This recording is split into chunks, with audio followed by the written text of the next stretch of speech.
여러분, 혹시 요즘 기름값 부담 느끼고 계신가요? 차는 계속 타야 하는데 연료비는 줄어들 기미가 보이지 않습니다.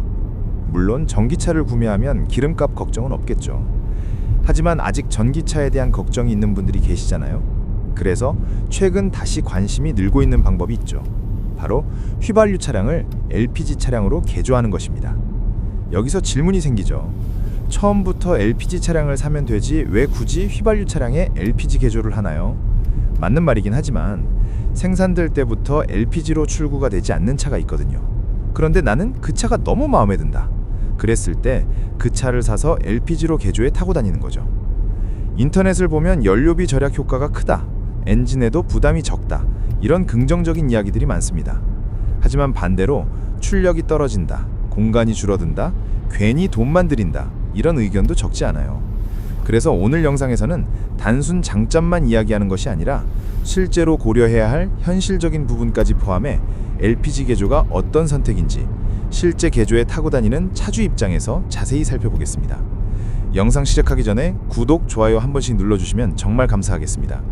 여러분이 눌러주시는 한 번의 구독과 좋아요는 영상 제작에 정말 큰 힘이 되거든요. LPG 개조는 기존 휘발유 차량에 가스를 연료로 사용할 수 있는 장치를 추가 장착하는 작업입니다. 차량 뒤쪽에는 가스 탱크가 설치되고 엔진으로 연료를 공급하는 장치와 전자제어 시스템이 함께 들어가죠. 대부분의 차량은 휘발유와 LPG를 모두 사용할 수 있는 방식으로 설정됩니다. 예를 들어 추운 날 시동은 휘발유로 걸고 주행 중 LPG로 전환하는 방식이 일반적입니다. 그래서 요즘은 겨울에도 시동에 대한 스트레스가 많이 줄었어요. 물론 휘발유를 쓰지 않고 LPG만 사용되게 만드는 업체도 있습니다. 개인이 판단해서 나에게 어떤 시스템이 적당한지 판단해 개조하시면 됩니다. 3년째 개조해서 잘 타고 다니는 저는 LPG로만 운행할 수 있는 업체에서 개조했어요. 이 작업은 단순 부품 교체가 아니라 차량 구조와 연료 시스템에 영향을 주는 작업이기 때문에 전문 업체에서 진행해야 합니다. 작업 시간은 보통 2-3일 정도, 차종에 따라 더 길어질 수 있습니다. 제가 요즘 관심이 있어서 알아보니 원데이 시스템으로 아침 일찍 입고시키면 당일에 검사까지 끝내서 출고해주는 업체도 있더라고요. 제가 왜 LPG 개조를 해놓고 또 알아봤냐면 저 또한 재시공을 고려하고 있기 때문입니다. 제가 개조한 업체가 문을 닫았거든요. 좋은 말로 해서 문을 닫은 거고 사실은 야반도주를 했습니다. 뭔가 문제가 있는데 해결할 능력이 안 되니 그냥 문 닫고 사라진 것 같습니다. 그래서 수리할 때 애먹을 수가 있겠구나 싶어 재시공하려고 하는 거고요. 저와 같은 업체에서 시공한 분들의 시동 꺼짐 등 고장 사례가 요즘 들어 부쩍 눈에 띄더라고요. 그래서 저는 아직 문제없이 타고 다니지만 만일의 상황을 대비해 다시 재시공하려고 하는 겁니다. 저는 이미 LPG 개조에 들어갔던 돈은 다 뽑은 상태이기 때문에 부담이 다소 적게 느껴지기도 합니다. 이렇게 시간과 비용을 감수하고 재시공까지 하려는 이유는 저 개인적으로는 매우 만족하며 타고 다녔기 때문입니다. 저는 출퇴근 왕복거리가 있어 유류비가 많이 절감됐거든요. 휘발유로 타고 다닐 때보다 대략 40% 정도의 연료비를 아끼고 있습니다. 그리고 중요한 부분, 개조 비용입니다. 대략적인 평균 비용은 350만 원에서 400만 원 사이로 형성되어 있습니다.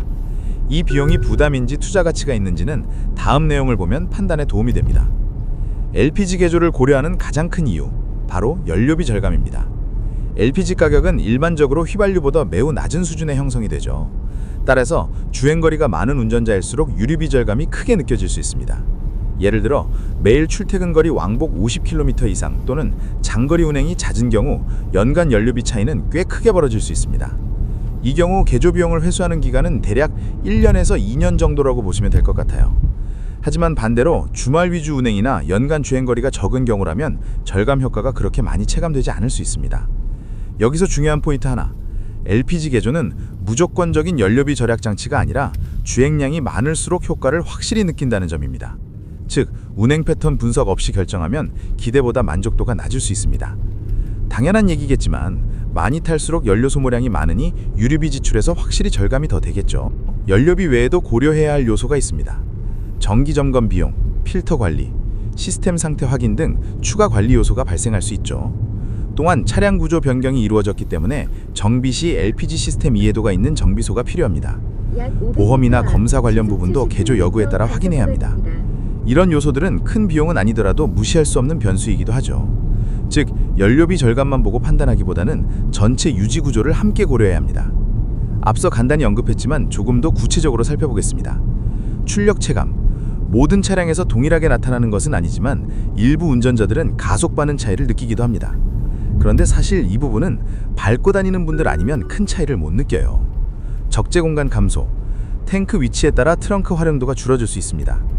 요즘은 예전 스페어 타이어 들어가던 자리에 도넛형으로 들어가서 트렁크의 공간 감소가 거의 없어요. 예전에는 트렁크에 길쭉한 탱크가 들어가서 공간이 반 정도 줄었었죠. 그런데 요즘은 워낙 보험에서 긴급 출동 서비스가 좋아서 스페어 타이어가 출고 자체부터 안 나오는 차들도 생겼죠.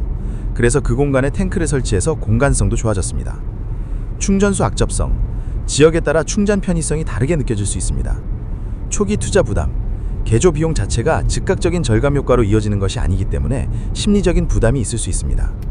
이 부분은 개인 우선순위에 따라 장점보다 크게 느껴질 수도 있습니다. LPG에 대한 대표적인 오해 중 하나는 위험성에 대한 부분입니다. 하지만 현대 차량 시스템은 안전장치가 상당히 강화되어 있으며 적절한 설치와 관리가 이루어진다면 일반적인 운행 환경에서 과도한 걱정을 할 필요는 진짜 없어요. 또한 엔진 수명에 대한 논쟁 역시 관리 상태와 세팅 품질에 따라 결과가 달라질 수 있습니다.